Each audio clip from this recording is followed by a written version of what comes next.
अपघाताचे प्रमाण दिवसेंदिवस वाढत चालले असून छत्रपती संभाजीनगर जिल्ह्यातील गंगापूर-वैजापूर महामार्गावरील नरहरी रांजणगाव फाटा येथे दुपारी 2 वाजेदरम्यान दुचाकी व कारचा अपघात होऊन दुचाकीस्वार गंभीर जखमी झाला आहे.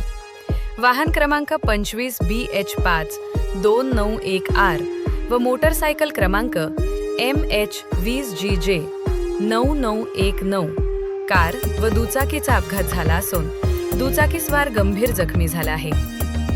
ज्ञानेश्वर बोडखे राहणार बगडी असे अपघातात गंभीर जखमी झालेल्या व्यक्तीचे नाव आहे. गंगापूर-वैजापूर महामार्गावरील नरहरी रांजणगाव जवळ हा अपघात झालेला आहे.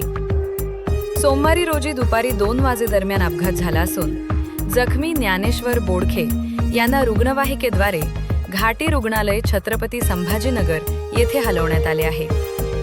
अपघाताचे प्रमाण जास्तीचे वाढले असून 2 दिवसापूर्वी खंडाळा-वैजापूर महामार्गावर भीषण अपघात होऊन 2 जणांचा यात मृत्यू झाला होता. त्यामुळे वाहनधारकांनी तसेच दुचाकीस्वारांनी आपले वाहन काळजीपूर्वक म्हणजेच मोटर वाहन विभाग यांच्या नियमानुसार चालवावे असे आवाहन TV 24 न्यूज चॅनलच्या वतीने करण्यात येत आहे.